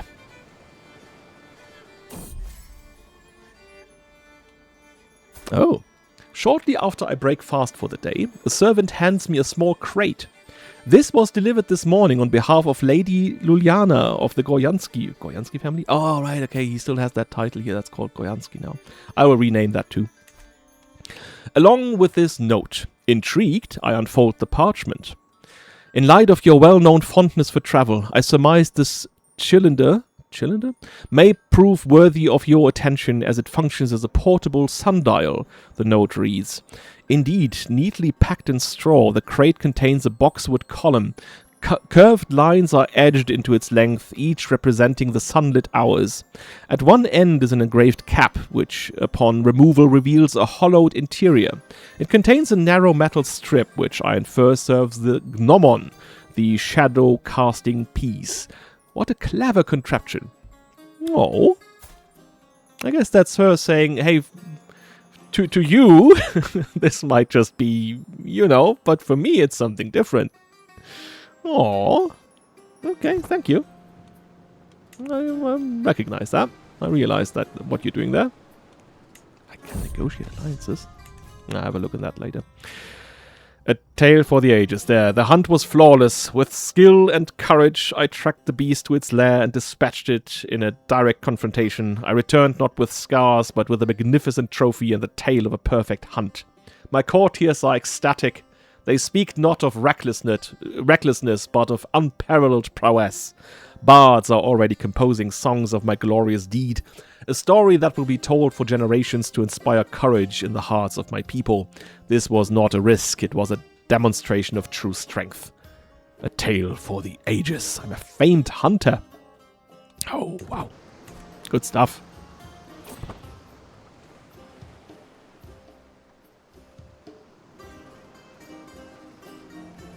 What do we do with the money? Can we upgrade some buildings? I guess we could. I guess we could actually, yeah, update the walls here. I get back to you in a moment. Child. How much does that cost, by the way? 100 and...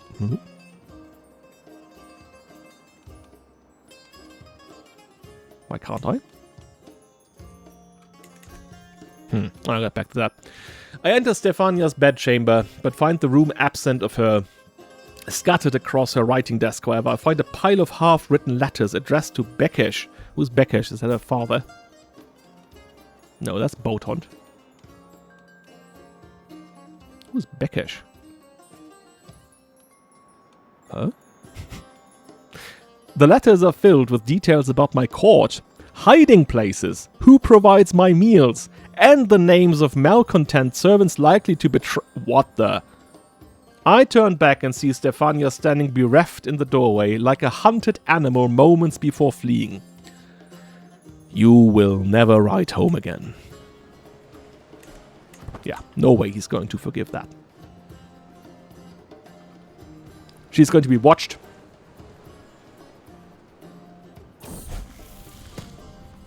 Aha, a claim on Zürich. Jupan Gotzelo.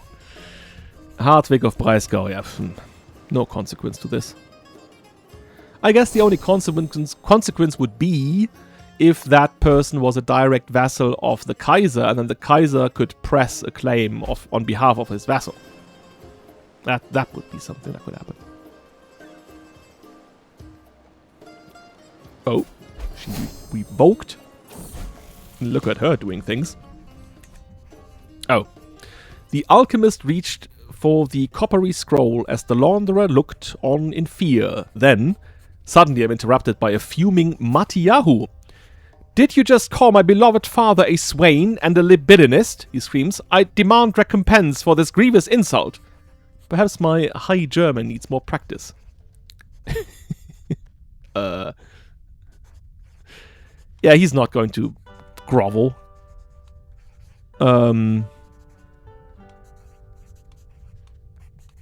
I guess I'm going to roll between these two. Either he's just like, hey, come on.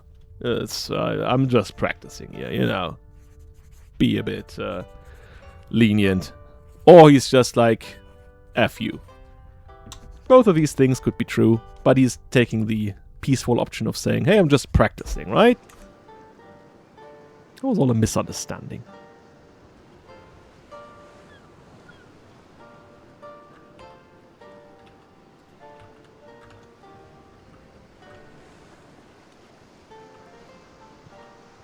Oh yeah, by the way, here was something I wanted to do. And that is, since Benjamin here is such a great asset to our court, I wanted to grant him nobility. Now the question is, would you do that to a Jew? I think there's precedence. I think there are some examples in medieval history where Jewish people were actually put in nobility, but very, very few, probably. Very, very few. But again, we've seen that before with Josip. He does unconventional things, and he likes to reward people that are around him. So I'm thinking this is, for him, not a very controversial thing to do. Yeah, it's just going to be granted nobility. There you go, Benjamin ben David. And what I think I will do, and I need the cheat tool for that, but again, I will just use it here because there's no real consequence to it. Since, where is he? Since we just talked about him. Matiyahu here could be adopted by him, right? They might have some familiar connection anyway. Let's pick the beautiful cheat tool here. There we go, right? Adopts Matiyahu and takes him into his house. So he is now Matiyahu ben David. There we are. Would we allow him to marry then as well?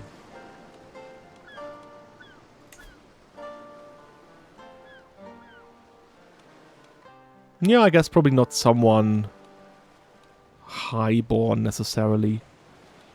Definitely not one of our daughters. No, no, no. Maybe this woman here? I guess. Well, it sounds a bit random, right? She's from, like, way over there. Gonna have a look at this outside of the game. Okay. Lord Castimir has passed Ban Voynimir as the next in line for the Banovina of Dubrovnik. Okay. Yeah. The problem is that since they are so powerful, right? They have a better family rating than we have still. That means they're also favored whenever it comes to, yeah, inheriting. I mean, I guess this will all change when Pravanik grows up. Like, he will be the prime candidate for all of our titles then. So I guess we should not be too concerned right now.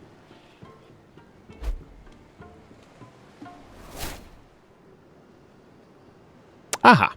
We have another knight here.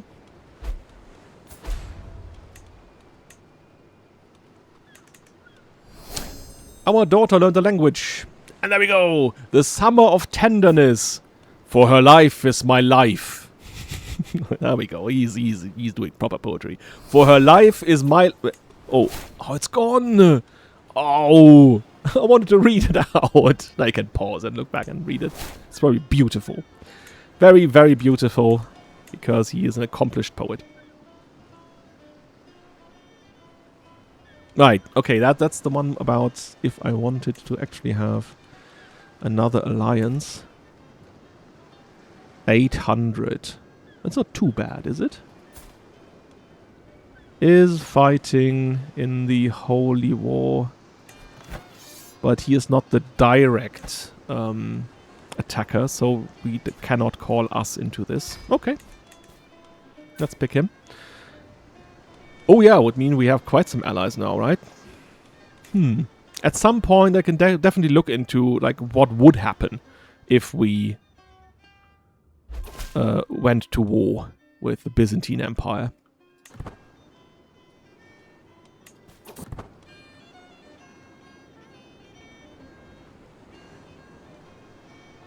The heir is not the next in line. Oh, that was not about Dubrovnik. That was about Croatia.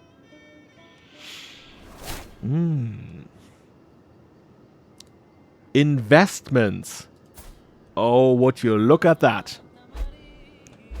Now we are properly playing the game. We are properly playing the game here. While traveling across the plains of the Županija of Zadar, I find a makeshift-looking store by the side of the track. As I stop to take a look, a peasant by the name of Jelka jumps into action, or Jelka probably, trying to convince me to buy one of the small cross carvings she has on sale. I make them by hand, Highness. Each one takes me hours of work. Oh, that's good for you. I doubt this store pays tax. Tear it apart. He's not very mean-spirited when it comes to these things. 150 gold! That, like, her little... She is asking for the price of, I don't know, I can upgrade my whole town walls for that. You know what, no, that's ridiculous. I'll just have her tell me about like how she manages a little lemonade stand there. And that's about it. Pravanik is getting the trait in training, and he's also starting to wear the beanie. You don't know the language. Can he? Oh, no, he's already over his limit. And he probably gets stressed if he learns more. I don't want him stressed. I want him to be in prime condition when he grows up. Anything else I can do? I can declare other wars. Nah, that's him. 1,204. Wait a second.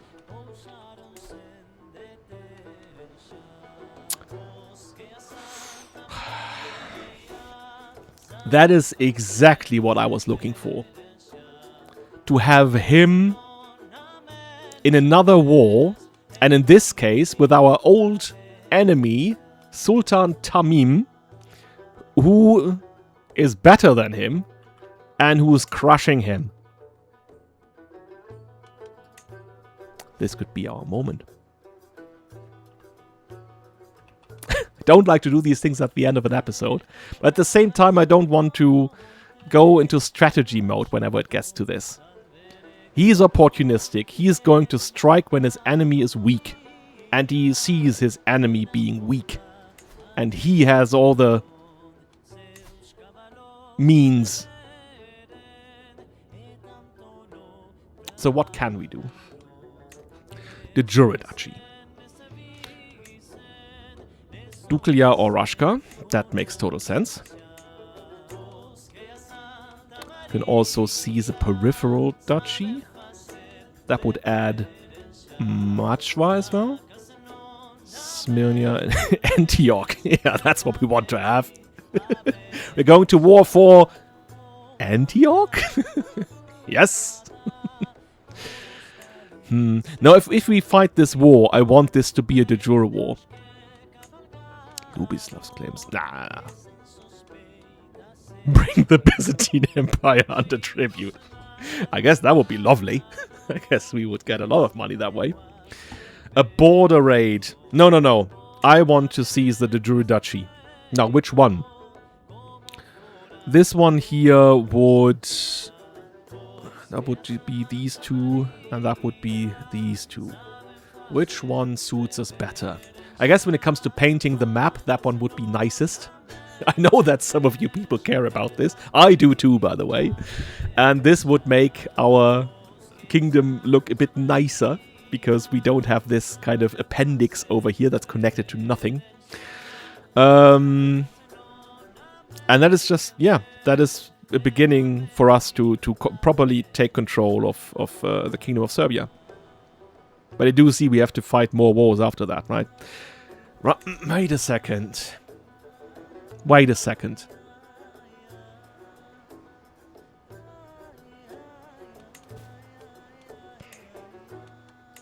If I created the kingdom now, I would be able to fight a war for the kingdom, right?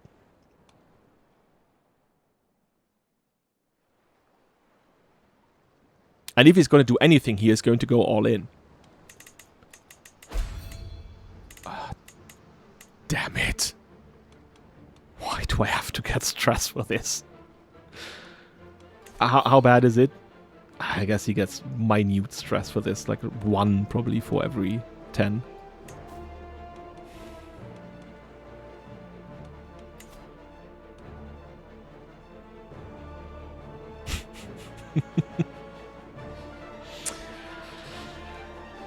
Said it before, he's going to take risks.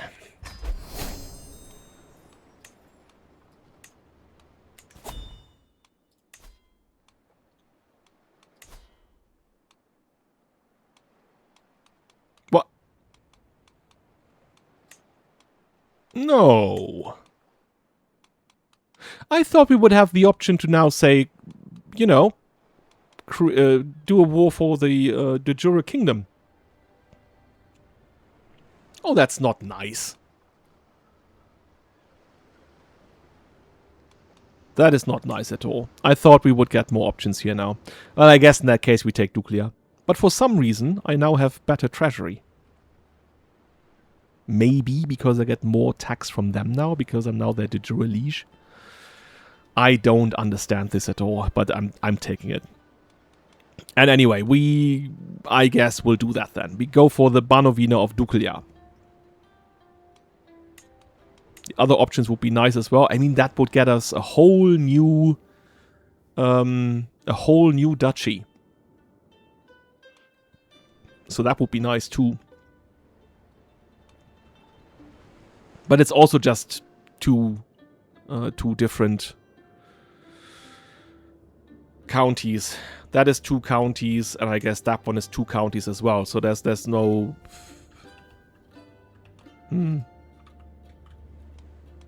Let's go for Dukalia. Let's paint the map proper. Right, we do have the prestige to be able to call our allies. Yep, Steiermark is going to join us. I guess the problem with the Hungarians is that they are still occupied in the other war over there.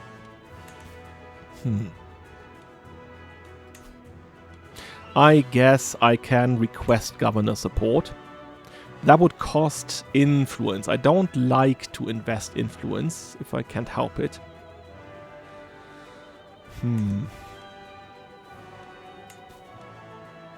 So I guess I might just call Radovan and Ugra with prestige rather than influence. Yeah.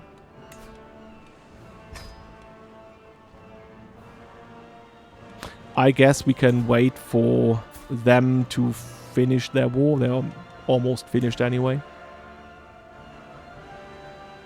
Because the thing is, if I do that now, and he ends his war up here, he would have to travel down all the way with his army. If I let them finish the war, then he can,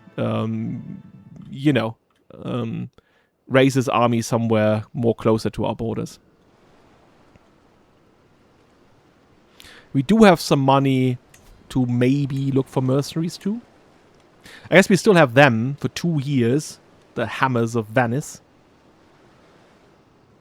Well, we would maybe even think about extending that contract then.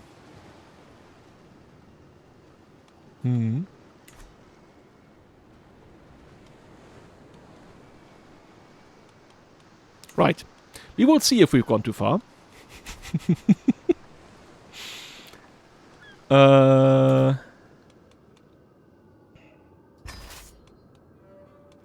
18 days. Would he be able to get to us in 18 days? Probably not. We'll have to travel. No, one county, but it's 2 mountains, so I guess it would take him a bit. Is that too risky for me to do? Should I just... Ah, come on. What the heck? Yeah, so that's them. Do I call someone else as well? Because I can call... no, not him. I guess I can't call him because that would be just a... Huh? Can't I not do that? Can I not do that as a administrative guy? Call someone, call a house member into war? Okay. I guess I can't. And since he does not have a contract, I think he needs to have this kind of military contract or any of the other ones, because I could do that with him, but can I do that with him? Yeah, I can. That's 100.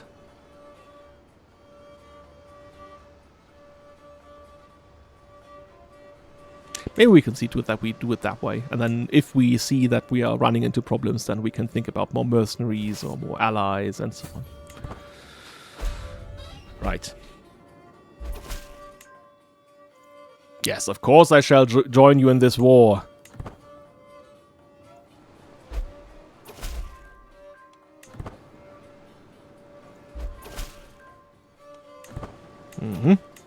Can already choose the other commanders that we can use. I guess him.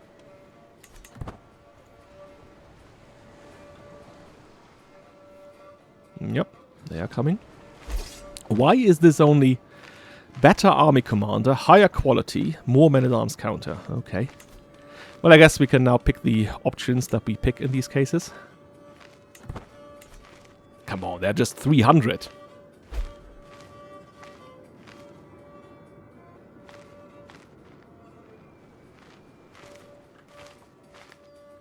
Don't want to start this on a bad note. That would be horrible if we lost here. That would be horrible, but no. They are fighting tooth and nail. I grant him that.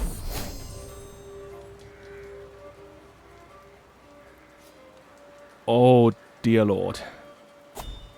As the battle of the free lands of Trebinje rages on, I find myself drawn into the fight more than usual. Picking my fights, I managed to slay a few of the enemy footmen with the protection of my guardsmen and Knez Thomasin. For a moment I feel indestructible, cutting through waves of foes with my soldiers like a squad of elite warriors. Then it happens. "My lord," shouts a familiar voice as they dive in front of me and take a fatal blow destined for my chest. The blow came from no other than Nikitas, who wrenches their blade from the lifeless, bloody body of Knez Thomasin. Oh no, and paces towards me with deathly intent. Yeah, I guess he will pay for that. Oh, he didn't die. As Nikitas charges towards me, I take a step back, blade at the ready. Swinging his blade violently at my chest, I manage to deflect the blow into my weak arm, allowing me to continue fighting. Nikitas swings again, but I perfectly parry the swing and counter with a jab into the stomach. He cries in pain as I gash another wound into his arm, but fail to block his returning blow into my sword arm. We lock eyes for a second, knowing that to continue fighting would be a mutual assurance of death, and are swamped by each other, by each of our forces charging past us, clashing with one another, as we disappear back towards the rear of our armies for treatment. Alright, no, he did not die, but we didn't either. Okay. And I guess he shouldn't do more than is necessary in this case. Thank you. But there you see what happens, right? It's quite... Where is he going?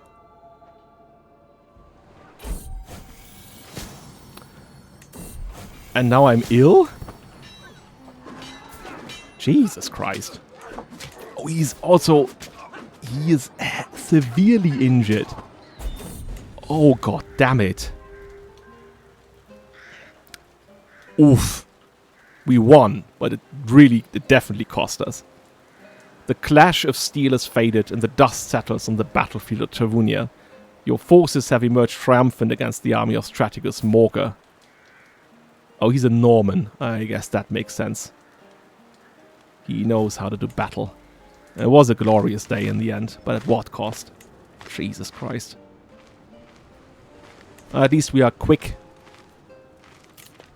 And the only hope that I have is that if he decides to come for us, he would do so by sea, and then he would have the negative modifier. That is really... That is what I would hope for. And I obviously would hope for our allies to come to help us. No, he's already here! He is already here.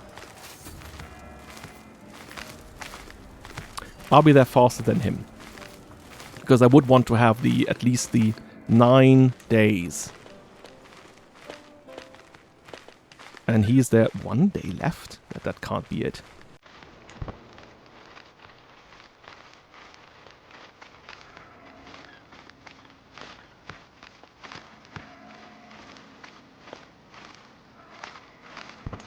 We are there before him. Yes. Recently disembarked, defending in hills, more commander traits. Is there anything else we can get? I guess what I can do here is, say, become a strategic commander. I've been a frontline commander, and I shouldn't do that anyway. So we take that option. Guys, I'm proper excited. Jesus Christ. Anything else I can do here?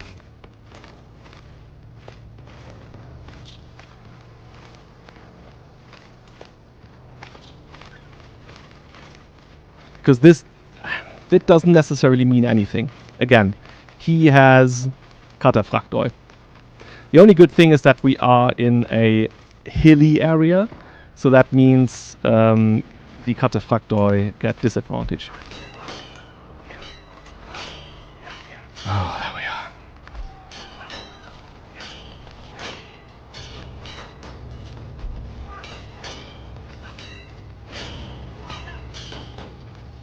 The rolls are good.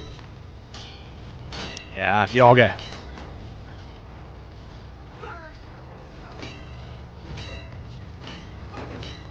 Yes!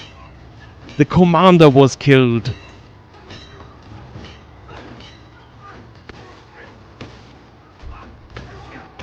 Oh, that was a big one.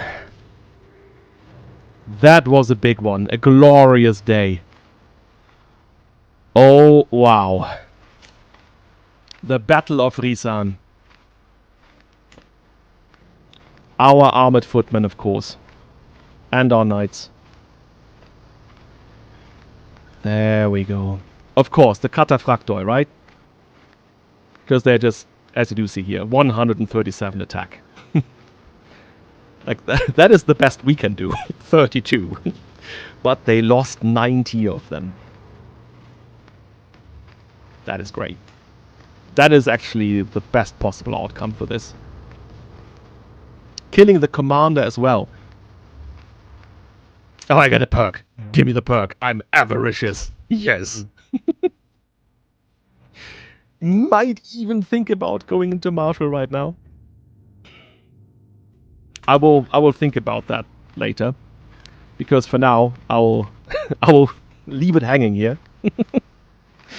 And we are all going to see how the conquering of the whole Banovina of Dukalja from the grasps of the Byzantine Empire is going in the next episode. And then, until then, cheers. Bye-bye.